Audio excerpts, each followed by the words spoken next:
The stars twinkled in the vast darkness of space as the Imperial scout ship glided silently through the outer reaches of the Sol system. Inside, Commander Zixworl's 4 eyes narrowed as he studied the blue-green planet on the main screen. "Such a small world," he said to his science officer, "and yet our sensors detect over 8 billion life forms of the same species." The science officer, a tall gray-skinned being, nodded. "They call themselves humans. Their technology is primitive by our standards, but they advance unusually quickly." Zixworl made a sound like stones grinding together, the Midorian equivalent of a thoughtful hum. The Galactic Empire had ruled for over 10,000 years. In that time, they had brought 27 species under their control. Some joined willingly, others required persuasion. "Prepare a full report for the Strategic Council," Zixworl ordered. "These humans may be worth watching." Across the solar system, alarm bells rang throughout the halls of the United Space Command headquarters on Earth's moon. General Laura Stone rushed into the control room, her uniform slightly rumpled from sleep. "Talk to me," she demanded. "Unknown vessel at the edge of the system, General," said Officer Ben Clark. "It's like nothing we've ever seen before. The U.S. horizon is closest. Captain Mitchell is requesting permission to approach." General Stone took a deep breath. Humanity had prepared for this moment for decades. First contact with an alien species could determine the future of Earth. "Tell Captain Mitchell to proceed with caution. First contact protocols are in effect." Aboard the U.S. horizon, Captain Alan Mitchell stood tall as he addressed his crew. "Today we make history," he said simply. "Let's show these visitors the best of humanity." Lieutenant Olivia Reed, the ship's communication specialist, worked at her station. Her fingers moved quickly over the control panel. "I'm detecting signals from the alien vessel, Captain. They appear to be attempts at communication." "Can you respond?" Mitchell asked. Reed nodded. "I think so. I'm running their signals through our universal translation program." The U.S. horizon approached slowly. The alien ship was smooth and silver, shaped like a teardrop. It was at least 3 times larger than the human vessel. "They're hailing us," Reed announced. "Audio and visual." "On screen," Mitchell ordered. The main view screen flickered to life. The bridge crew gasped as they saw aliens for the first time. Zixworl's 4 eyes blinked at them from a face covered in ridged, purple skin. "Greetings, humans," the translation came through. "I am High Commander Zixworl of the Galactic Empire. Your species has been noticed." Mitchell stepped forward. "I am Captain Alan Mitchell of Earth. We come in peace and friendship." The alien made that grinding sound again. "Peace is available to those who accept the Empire's guidance. Your world will be evaluated." The communication ended abruptly. Lieutenant Reed looked up from her station. "Captain, they're sending massive amounts of data. It looks like an invitation.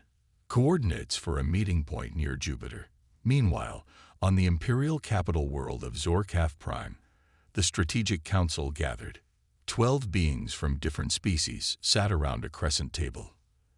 "The humans show remarkable adaptability," said Krenfall, a small green being with 6 limbs. "They advanced from primitive flight to space travel in less than 1 century." "Is that concern I hear in your voice, Counselor?" asked another member. "It should concern us all," Krenfall replied. "Species that adapt quickly often become problematic." The council leader, Supreme Overseer Drathnar, raised a hand for silence. "What do you propose?" "Test them," Krenfall said. "Challenge them in ways that reveal their true nature. If they are as resourceful as they appear, they could one day threaten our dominance." The vote was unanimous. The humans would be tested. Back on Earth, General Stone reported to President Carl Burton in the Oval Office. "Mr. President, they've invited us to meet representatives of something called the Galactic Empire." The president looked out the window at the night sky. "Do we have a choice?" "I don't think so, sir. Their technology is far beyond ours. This isn't just first contact. This is a turning point for our species. Neither of them could know that in the Empire's 15,000-year history, no species had ever passed their tests or survived failing them. The Imperial Testing Center orbited Jupiter like a small metal moon. Its smooth walls reflected the gas giant's swirling colors. Inside, Dr. Peter Collins stared at the mathematical problem displayed on the screen before him. Sweat formed on his forehead. "This equation can't be solved," he whispered to Major Samantha Wright. "It breaks the laws of mathematics as we understand them." Major Wright nodded slightly. "I don't think they expect us to solve it. I think they expect us to fail." 3 days had passed since the human delegation arrived at the testing center. The Empire called these challenges qualification tests for Earth to join the galactic community. But something felt wrong about the whole situation. Commander Jack Holloway watched from across the room as the alien observers made notes. Their faces showed no emotion, but their body language suggested surprise when Dr. Collins suddenly smiled. "I see it now," Collins said. "They're not using our mathematical system. They're using a base 16 approach with quantum variables." His fingers flew across the touchscreen as he reworked the problem. The alien observers leaned forward. "Done," Collins announced. The screen flashed green, indicating a correct solution. One of the aliens, a tall being with blue skin, approached them. "Interesting. No other species has solved this challenge on their first attempt." Major Wright stepped forward. "What's next?" The next test took place in a large room filled with holograms of alien beings. Each spoke a different language and followed different customs. The human team needed to negotiate a peace treaty among them without causing offense. "This is impossible," said Officer Kyle Martinez. "When I bow to the Xorgan, the Praxi gets angry. When I stand tall for the Praxi, the Loman thinks I'm threatening them." Lieutenant Olivia Reed studied the aliens carefully. "Wait, what if these aren't real cultural practices? What if they're designed to be contradictory?" Commander Holloway nodded slowly. "They're testing our ability to recognize an impossible situation." Reed stepped into the center of the room. "With respect to all delegates, we propose a new meeting format. Each species will teach others one custom, which all will follow in sequence. This way, each culture receives equal respect." The holograms looked surprised. After a moment of silence, the room flashed green. Test passed. In the third challenge, humans faced a resource-gathering mission in an unstable star system. The Empire called it a simulation, but Commander Holloway wasn't so sure. The ship they provided felt too real, the danger too present. "The radiation levels are too high," reported pilot Eric Jones. "We can't approach the asteroid field directly." Major Wright studied the readings. "But if we can't get those minerals, we fail the test." "What would we do if this were real?" Holloway asked. "If Earth really needed these resources?" Wright smiled. "We'd get creative." They modified their ship's shields to deflect the radiation, using the star's magnetic field to create a safe corridor. The Empire's observers watched in silence as the humans collected the required minerals and returned safely. Back on Earth, President Burton received updates about each test. "They're passing everything," General Stone told him. "But our scientists have concerns. These tests seem designed to assess our capabilities, not our worthiness." "You think it's military intelligence gathering," the President said. "I do, sir. And there's more. Nancy Foster in communications has decoded some of their transmissions. The Empire has subjugated every species they've encountered. Some peacefully, others through force." The President looked grim. "Then these aren't entry exams." "No, sir. They're threat assessments." Meanwhile, at the testing center, Commander Holloway and his team prepared for the fourth challenge, a military exercise against what the Empire called obsolete defense systems. None of them noticed the small drone following their movements, recording everything, or the way the alien observers studied their problem-solving methods with growing concern. High Commander Zix Vorel received the reports with increasing alarm. These humans were dangerous. They thought differently. They found solutions where none should exist. The Empire had made a grave error in revealing themselves to humanity so soon. The imperial capital world of Zorkath Prime shimmered like a jewel against the blackness of space. Chief Diplomat Vincent Martinez pressed his face against the viewport of the human ship as they approached. Towers of crystal and metal reached toward the sky, connected by glowing bridges that looked like strands of light. "It's beautiful," he whispered. Beside him, Science Director Heather Campbell nodded but kept her eyes on her portable scanner. "Beautiful, yes, but my readings show weapon systems hidden within those pretty towers. Enough firepower to destroy a small moon." The human delegation had been invited to the capital after passing all 4 tests. President Burton had sent his top people, with strict instructions: be diplomatic, learn everything possible, and stay alert. Their ship landed on a floating platform that adjusted itself to match Earth's gravity. A group of different alien species waited to greet them. Some had multiple limbs, others had skin that changed color as they moved. All wore the same silver uniform with the Empire's symbol, a spiral galaxy with a sword through it. "Welcome to the heart of galactic civilization," said a tall, elegant alien with 6 fingers on each hand. "I am Advisor Trenlox. The Imperial Council is honored by your presence." Vincent Martinez bowed slightly. "The honor is ours. Earth thanks you for this opportunity." As they were led through the massive buildings, human eyes widened at the technology on display. Gravity could be adjusted with the wave of a hand. Doors recognized specific species and changed shape to accommodate them. Food appeared in dispensers without visible controls.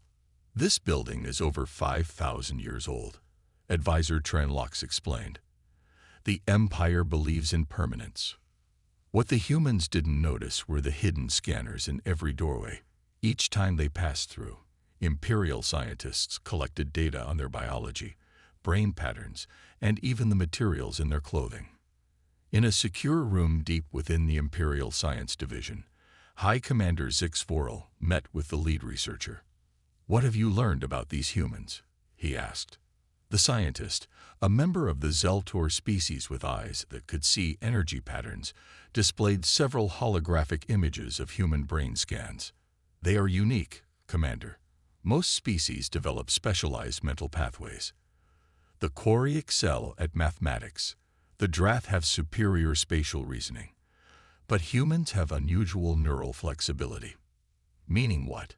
"They can adapt quickly. When faced with a problem, their brains form new connections to solve it. And they have something most species lose during evolution: creativity alongside logic." Zix Vorel made his grinding noise. "That makes them unpredictable." "And dangerous," the scientist added. Meanwhile, the human delegation was shown luxury living quarters with flowing water features and plants from 100 worlds. As soon as they were alone, Science Director Campbell activated a small device that created a field-blocking surveillance. "They're scanning us at every turn," she reported. "This isn't just a diplomatic visit. It's an examination." Vincent Martinez nodded. "I noticed how they keep asking about Earth's military capacity, our resource management, our population growth. They're assessing if we're a threat." Back on Earth, communications specialist Nancy Foster worked through another night, decoding intercepted Imperial transmissions. The breakthrough came at 3:17 a.m. when her computer finally cracked the Empire's secondary encryption. Her face paled as she read the decoded messages. She immediately called General Stone. "The Empire has conquered every species that contacted," she reported. "Some are given limited autonomy. Others are classified as contained, which means their home systems are surrounded by some kind of barrier technology." General Stone's voice was grim. "And which category are they considering for us?" "Neither, ma'am. They have a new classification for Earth, potential disruptive element. They're debating whether to offer us membership as a subjugated species or to contain us immediately." On Zorkath Prime, Vincent Martinez and Heather Campbell continued their tour, smiling politely while memorizing everything they saw. Neither noticed the small drone that followed them everywhere. recording their reactions and conversations for the Imperial Strategic Council. The humans were walking into a trap, but unknown to the Empire, Earth was already preparing for the worst. The Grand Hall of the Imperial Council gleamed with polished stone from 100 worlds. 7 tall windows showed the cityscape of Zorkath Prime, with ships moving like fish through the sky. Vincent Martinez stood with his back straight as High Commander Zixforel entered. The alien ruler moved with slow dignity to a raised platform. His purple skin looked almost black in the dim light. 4 eyes blinked at the human delegation. "We have reached a decision regarding Earth," Zixforel announced. His voice echoed in the large space. "The Galactic Empire offers you a place among our protected worlds." Vincent Martinez nodded respectfully. "Earth is honored by your offer. What does protection entail?" "You will receive basic technology upgrades, medical advances, improved food production. In exchange, Earth will dismantle its military forces and accept Imperial guidance in all off-world matters." Heather Campbell stepped forward. "And if Earth wishes to maintain its independence?" The alien commander made his grinding noise. "Independence is an illusion in a galaxy of many species. Those who do not accept protection must accept containment." "Containment?" Martins asked, though he already knew the answer from Nancy Foster's decoded transmissions. "A barrier will surround your solar system. No ships will enter or leave. You will be left to develop in isolation, where your unusual traits cannot disrupt galactic harmony."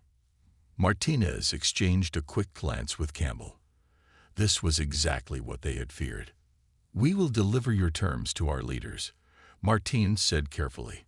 "How long do we have to decide?" 30 Earth days, Zixforel replied. "Choose wisely." Back on Earth, the United Nations General Assembly gathered in emergency session. Representatives from every nation filled the hall. Security was tight. No electronic devices allowed, no recordings permitted. What they discussed would change human history forever. President Diana Wilson stood at the podium. She was tall with gray hair and eyes that had seen 2 wars. "The Galactic Empire has given us a choice that is no choice at all," she said. "Surrender our freedom or be imprisoned in our own solar system." Murmurs filled the hall. "Our delegation has learned much during their visit," President Wilson continued. "The Empire has ruled for thousands of years by keeping other species divided and dependent. They fear our creativity, our adaptability. They fear what we might become." General Laura Stone approached the podium with a folder of papers. "Our scientists have been studying the technology we've observed. Dr. George Martinez believes we can develop countermeasures against their containment field." "Are you suggesting we fight?" asked the representative from Japan. "Their weapons could destroy our planet." General Stone's face was grim. "I'm suggesting we show them that humans don't accept ultimatums." President Wilson raised her hand for quiet. "We have never been united as a species. We have fought wars against each other for land, for resources, for ideas. But now we face something bigger than our differences." She looked around the room, meeting the eyes of people from every continent. "I propose a third option. We reject both protection and containment. We choose freedom." The vote was unanimous. In a laboratory beneath the Rocky Mountains, Dr. George Martinez worked day and night. His team had gathered everything they knew about Imperial technology from the reports of the delegation and the decoded transmissions. "Their containment field works by creating a phase barrier in subspace," he explained to General Stone. "It's impressive technology, but it has a weakness. It requires enormous energy, focused through specific points." "Can we disable it?" Stone asked. The scientist smiled. "Better. I think we can reflect it back at them, but we need more time." At the edge of the solar system, Imperial warships began to gather. On Earth, humans prepared for a confrontation no one had imagined possible just months before. In the White House, President Wilson drafted her response to High Commander Zixforel. It was short and to the point. "Humanity chooses its own path. We decline both options. We remain free. The countdown to the Empire's deadline moved quickly. 20 days, then 10, then 5. Humans around the world watched the sky with worry, but also with a new sense of unity. Old enemies became partners. Scientists from different countries shared their work freely. In her workshop in Seattle, engineer Susan Harris stared at the strange metal sample they had collected from the Imperial Testing Center. It was just a small piece from a chair, but it contained technology unlike anything on Earth. The molecular structure shifts when energy passes through it, she explained to her team. It doesn't just block energy, it adapts to it. For 3 weeks, she had barely slept. Now, with only 2 days left before the Empire's deadline, she looked up with red eyes but a smile on her face. I think we've done it, she said. The shield works on the same principle as their containment technology, but reversed. Across the world, other breakthroughs happened just as quickly. Military strategist Colonel Frank Peterson developed new battle plans unlike any in human history. His ideas came from studying the Imperial battle formations and finding their weaknesses. They rely too much on patterns, he told the Joint Chiefs of Staff. Their ships move in perfect formations. They expect enemies to do the same. But we won't. In his apartment in San Francisco, Kevin Lee sat surrounded by computers. The young hacker had been recruited by the government after he found a way into protected systems that should have been impossible to breach. Now he worked on the biggest challenge of his life, finding a way into Imperial communications. Their systems are alien, but code is still code, he said to himself as his fingers flew over the keyboard. It has rules, patterns, backdoors. At minute 37 of hour 14 on day 27, he broke through. I'm in, he whispered in disbelief. Then louder, to the agent watching him. I'm in. I can see their communications, their ship movements, everything.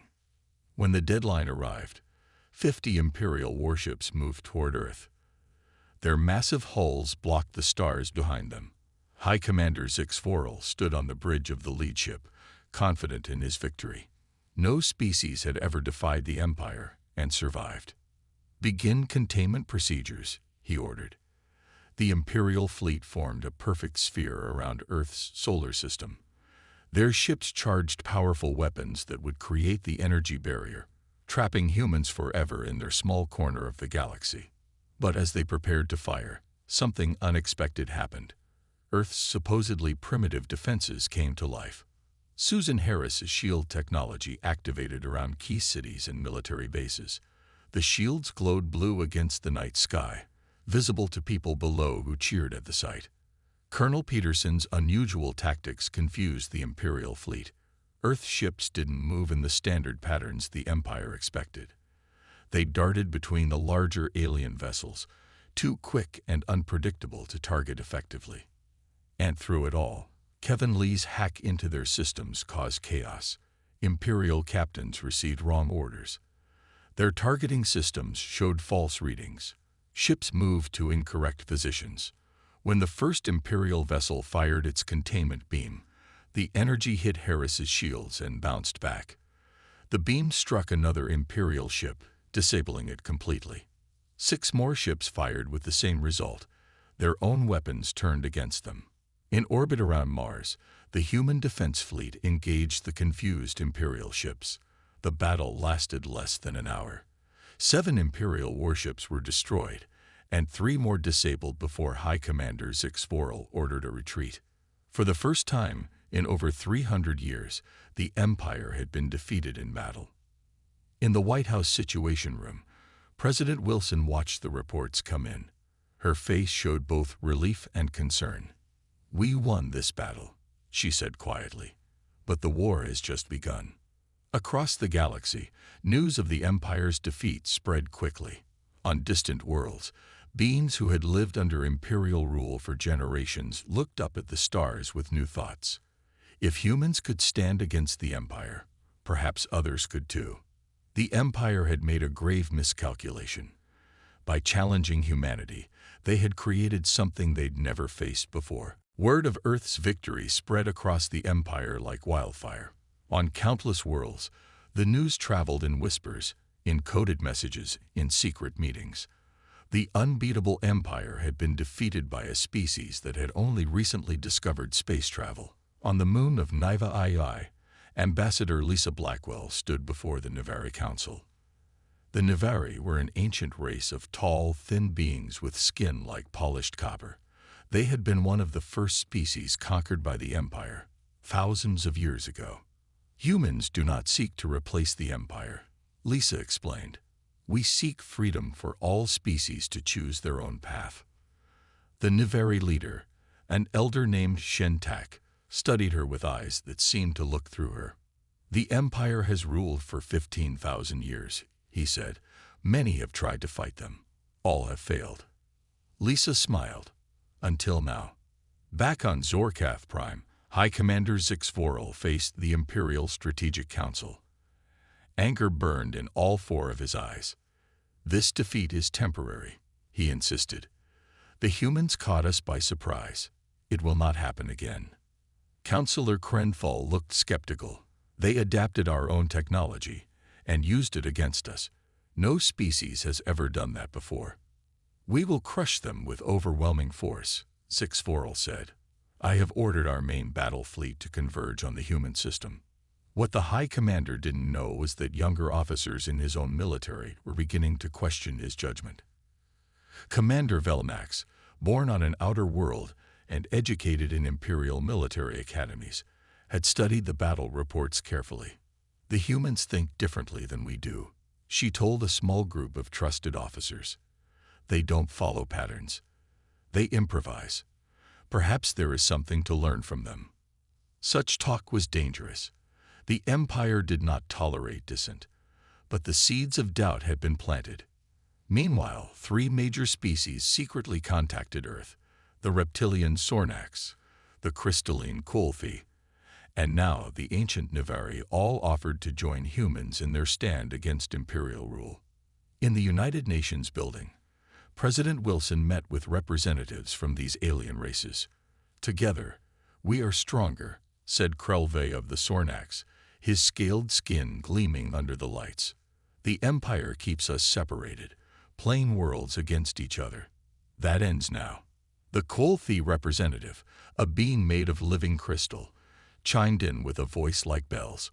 We bring technologies the Empire has forbidden, weapons they fear.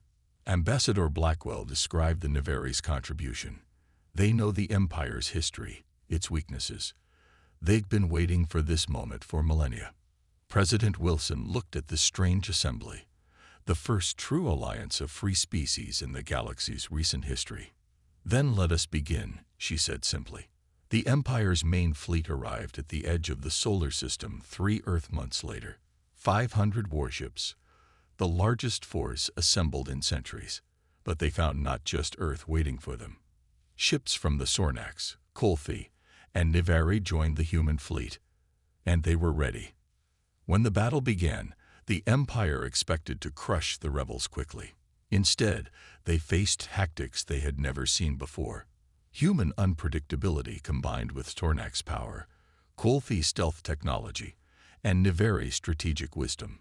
Admiral Deborah Miller commanded the combined fleet from her flagship. She was calm as she gave orders, watching the Imperial formations break apart under their attack. They're still using the same patterns, she noted. They can't adapt. The battle spread across the solar system. Jupiter's moons became staging grounds. The rings of Saturn hid ambush points. Earth's shields held against Imperial weapons.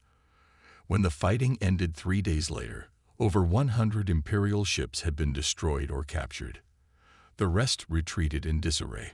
Emperor's Fist, the Imperial flagship, limped away with severe damage. High Commander Zixvorel survived, but his reputation did not. Throughout the Empire, worlds that had been quiet for generations began to stir with rebellion. What had begun as Earth fighting for survival had transformed into something much bigger, a galactic revolution. Commander Velnax and her fellow officers made their decision. They would no longer follow orders to attack the human alliance. The Empire was rotting from within, and change was coming. 2 years after Earth first contacted the Galactic Empire, representatives from 27 worlds gathered in a neutral location, an ancient space station orbiting a red giant star. The station had once been a trading hub before the Empire restricted interstellar commerce. Now it served as the birthplace of something new. Admiral Deborah Miller led the human delegation. Her uniform was simple but elegant, with the new symbol of the Alliance, a spiral galaxy with stars forming a bridge across it. The symbol represented connection and cooperation rather than control. "We are here to build, not to destroy," she said to the assembled beings. "The Empire ruled through fear. We must find a better way." The final battle had come just 1 month earlier. The Imperial fleet, already weakened by defections and defeats, had made its last stand in the Orion Spur.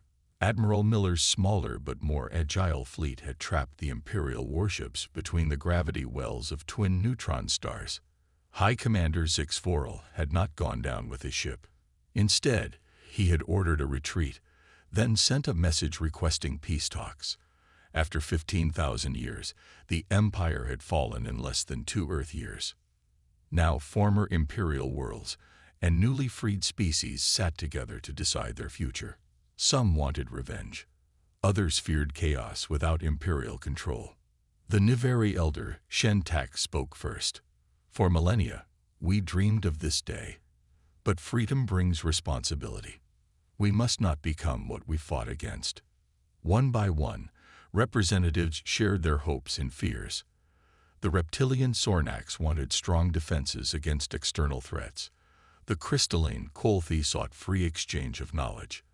Former Imperial worlds worried about losing stability.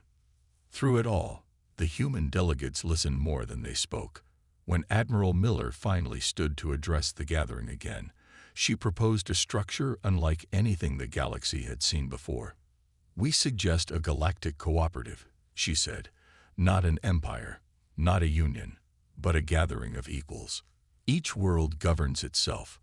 Together, we address only what affects us all: defense, trade, exploration, and preservation of life." The debate lasted 7 days. New ideas emerged. Old fears were addressed. By the end, all 27 worlds signed the founding charter of the Galactic Cooperative. 1 year later, in the Great Hall of Learning on the former Imperial capital, now renamed Unity Prime, students from across the galaxy gathered to learn interspecies diplomacy. At the front of the hall stood an unexpected teacher, Zix Forel, former High Commander of the Empire.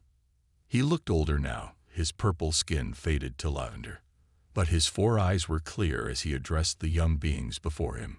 "Our greatest mistake was challenging humanity," he began. "Not because they defeated us militarily, though they did. Our mistake was deeper. We saw difference as threat. We sought control instead of cooperation." He moved across the front of the room, looking at students from 24 species. "The humans showed us another way. When faced with our ultimatum, they did not surrender. But when they won, they did not seek revenge. They reminded us of strengths we had forgotten: creativity, adaptability, and most importantly, the power of choice." Outside the window, ships from across the galaxy moved peacefully through Unity Prime skies. Some were former Imperial vessels, now serving the Cooperative.